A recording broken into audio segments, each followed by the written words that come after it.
A decision above the clouds. The war-torn sky over Europe had produced countless encounters, merciless duels of steel, fire, and smoke.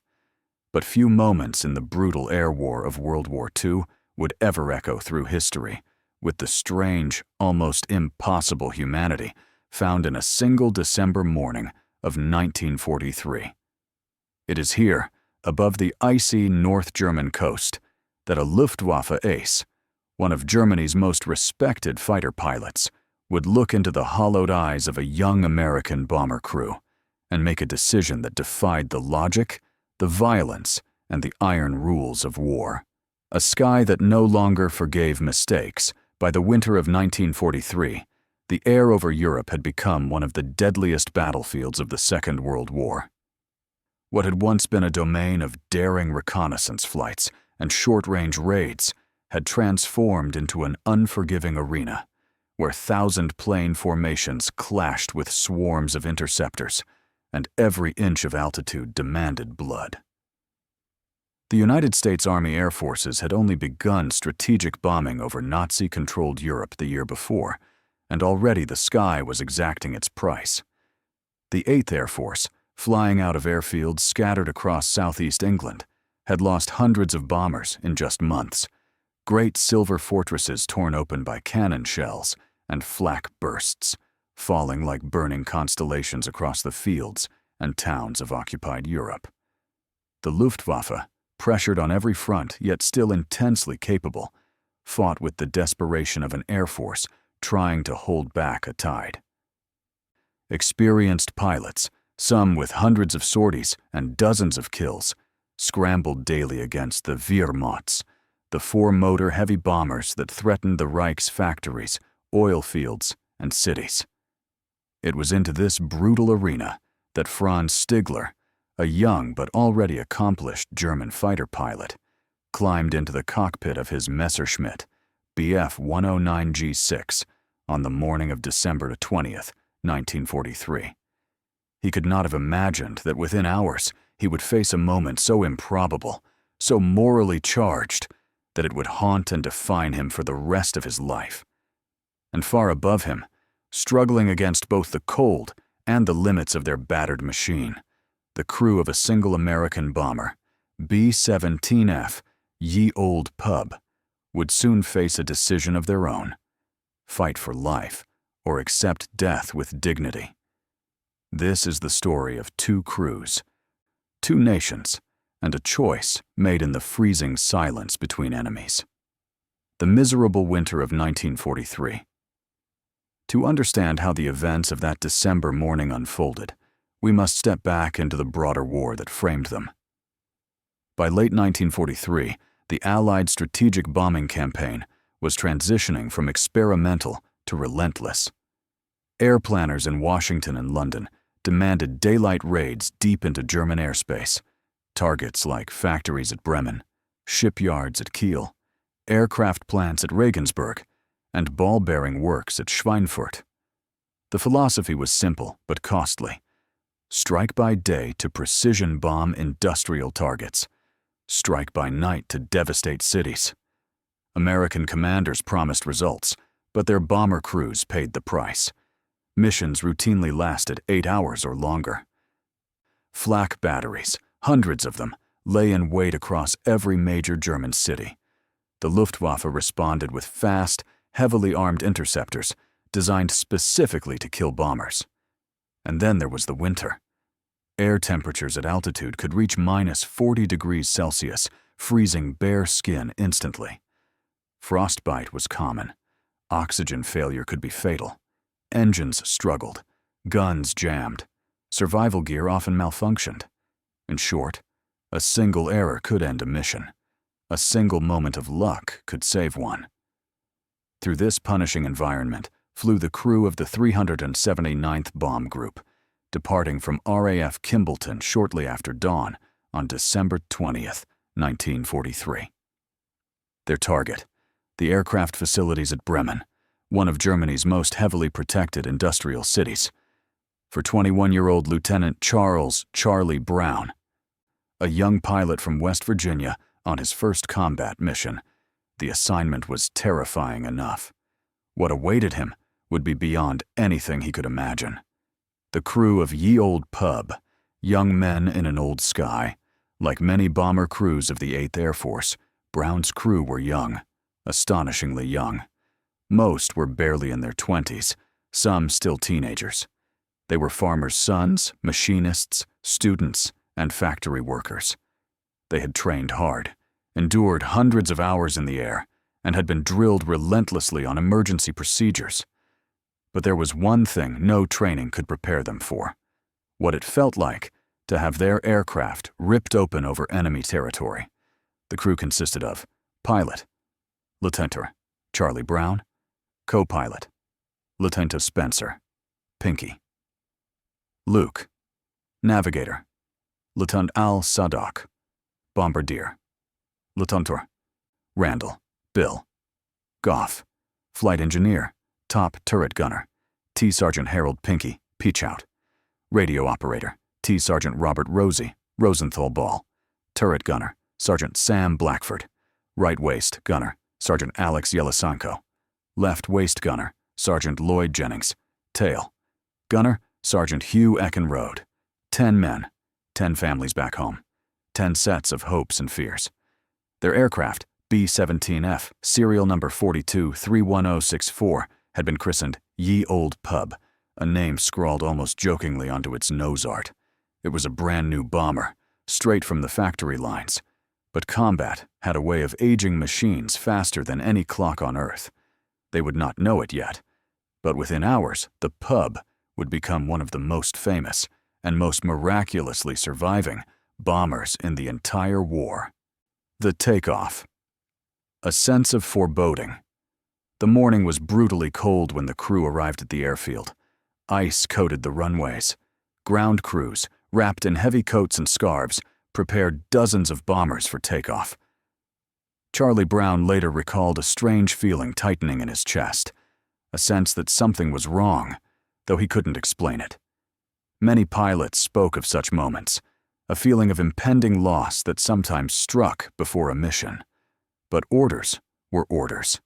At approximately 8:30 a.m., Ye Olde Pub joined the formation lifting off from Kimballton. Engines roared. Frost kicked up from the runway. The bomber began its long climb into formation, the English countryside shrinking below like a patchwork quilt of frost-dusted fields. Inside the cockpit, the world narrowed to instruments, checklists, and the constant hum of the engines. Behind the cockpit bulkhead, the rest of the crew settled into their duties, chambering ammunition belts, inspecting oxygen lines, counting parachutes. Young men, trained to fight, breathing cold air through rubber masks, heading into the heart of enemy territory. The approach to Bremen, where the sky turned hostile. The target for the day, Bremen's Focke-Wulf aircraft plant, was one of the most heavily defended in the Reich. Reconnaissance reported dense flak positions, coordinated fighter defenses, and radar-guided batteries that could reach even the highest-flying bombers. As the formation approached the North German coast, the danger increased rapidly. Black clouds of flak began to burst around the bombers, shaking the airframes violently. Charlie Brown's hands tightened on the controls as the formation pushed through a wall of exploding steel. The Luftwaffe had also scrambled multiple Jagdgeschwader, fighter wings, to intercept the incoming bombers. Pilots from JG-1, JG-11, and JG-26 raced into the sky, many of them veterans with dozens of enemy aircraft to their names. Among the pilots preparing to launch was a decorated ace, Oberleutnant Franz Stigler of Jagdgeschwader 27. Stigler's record spoke for itself. A trained civilian airline pilot before the war, he had transitioned into military service and soon distinguished himself in North Africa under the legendary OS Hans-Joachim Marseille. He had survived the brutal air campaigns over the Mediterranean and Italy. By late 1943, he was one of JG-27's experienced fighters on the Northern Front. But even Stigler could not imagine what waited for him in the freezing sky ahead. over the target. Every bomber, a victim. As Ye Olde Pub rolled in over Bremen, the sky erupted. According to mission records, the flak over the city that day was some of the heaviest seen during December. Shells exploded at all altitudes, deadly, precise, and relentless. Charlie Brown kept the bomber on course as ordered. The formation leader commanded no deviation. Bombing precision depended on maintaining formation. Seconds later, fate struck. A flak burst detonated just off the bomber's right side. Shrapnel slashed through the nose, the cockpit, and the fuselage. Instruments shattered. The right engine sputtered. One gunner screamed into his intercom. Another did not respond at all. Then, almost instantly, engine number 2 failed. Engine number 4 caught fire. Oxygen lines ruptured. The tail was shredded. The bomber began to drop out of formation. And in the world of heavy bombers, dropping out of formation was a death sentence. Above Bremen, where flak filled the sky and Luftwaffe fighters orbited like hawks, stragglers did not survive. But Charlie Brown had no choice. Ye Olde Pub was no longer capable of holding formation altitude. He was now alone. A wounded bird. A target.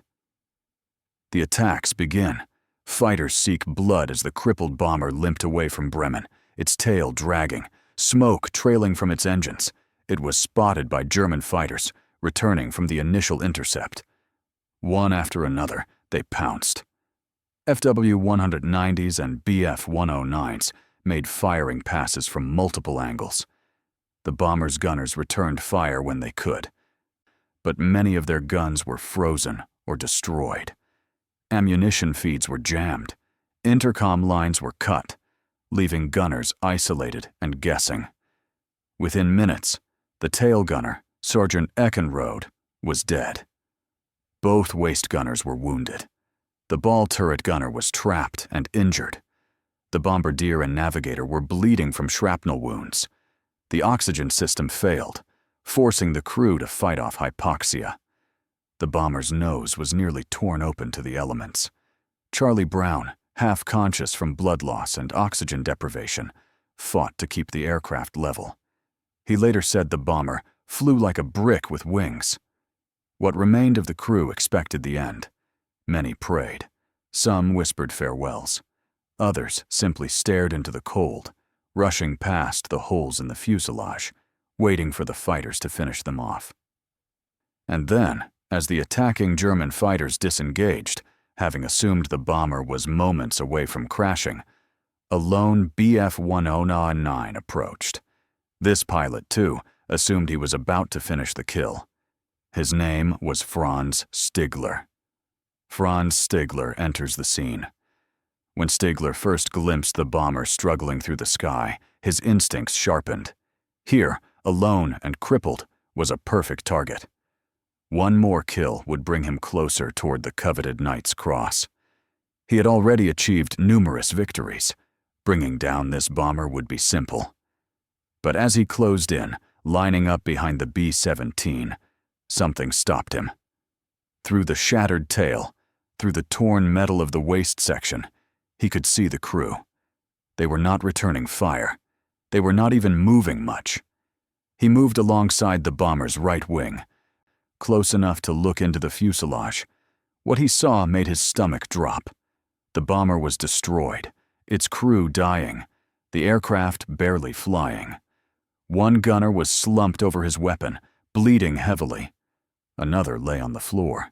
The tail was gone. The nose was shredded. The engines coughed smoke and oil. The cockpit canopy was cracked.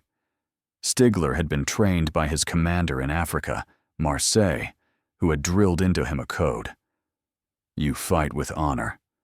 You do not shoot a man in a parachute. You do not kill a defenseless opponent. If I ever hear of you doing something like that, I will shoot you myself. Looking into that broken bomber, Stigler realized these men were no longer combatants. They were survivors, barely alive, struggling to remain in the air. He could not bring himself to finish them.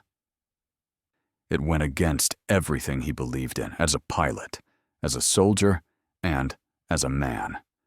What he did next would become one of the most extraordinary acts of mercy in the war. The decision, a moment of impossible humanity. Stigler pulled his fighter alongside the cockpit of the B-17, risking collision, trying to make eye contact with the American pilot. Inside, Charlie Brown saw the German fighter approach and thought it was over. He tried to ready himself. He tried to command what remained of his crew to brace, but the German pilot did not fire. Instead, through the frost and blood on the cockpit glass, Charlie noticed the German pilot gesturing, shouting something, trying to get his attention. Stigler pointed downward, indicating, "Land your aircraft." He motioned again. Surrender? It was the only way he could think to save them. But Brown refused. He gripped the controls and kept flying, determined to take his crew back to England, even if it killed him. Stigler understood then. They will not surrender. They intend to fly home. And so he made his final, incredible decision. He would protect them. He would fly beside the bomber, deliberately refusing to shoot, escorting it toward the North Sea. He risked court-martial. He risked execution. He risked being fired upon by German flak gunners, who might mistake the bomber for an unescorted enemy. But he stayed. 2 enemies, side by side, flying together across the sky, a scene unimaginable in the brutal reality of the air war, yet absolutely true. The escort, a silence between enemies. For several minutes, the 2 aircraft flew together. Brown, regaining consciousness off and on, felt confusion more than relief. His crew, wounded and terrified, watched the German fighter warily, but gradually realized the pilot was not attacking. Stigler guided the bomber away from German flak zones, then escorted it to the edge of the North Sea. When they approached the coastline, he saluted. A crisp, sharp gesture, one pilot acknowledging another. Brown stared back, stunned. He lifted his hand and returned the salute. Then, with a final look, Franz Stigler peeled away, banking his Bf-109 back toward Germany. Charlie Brown turned his wounded bomber toward home. He still had over 250 miles to cross. They still were not sure the bomber could stay in the air, but they had been given a chance that should not have existed, a chance their enemy had given them. The return, a battle still not over. As the bomber crossed over the North Sea, the cold air sliced through the open fuselage. Instruments barely worked. Engines sputtered. The crew fought to keep oxygen masks functioning. The cockpit shook violently. At times, the aircraft seemed ready to tear itself apart. Brown later said it was like flying a skull. But he pushed on. Somewhere over the sea, the left wing began to ice. The bomber lost altitude. The crew braced, yet the aircraft held. Finally, after what felt like hours, the coast of England appeared. Faint, gray, almost unreal in the evening light. They made a low, unsteady approach toward an RAF airfield. Ground crews watched, stunned, as this ghost of a bomber came limping in, barely controllable, riddled with hundreds of bullet holes, its crew half-conscious. And then, the landing gear, miraculously, deployed. Charlie Brown brought the bomber down. The wheels touched the runway. Ye Olde Pub rolled to a stop. Silence, then shouts, medics rushing, crew members crying from disbelief, exhaustion, and survival. The end of Part 1. The American crew survived because their enemy, an ace of the Luftwaffe, made a choice no military manual could explain. But what happened after that day? Why did both pilots keep the story secret for decades? Why did their governments silence the incident? And how did 2 men, once enemies in the sky, find each other again nearly 50 years later? Their reunion would become one of the greatest untold stories of World War II.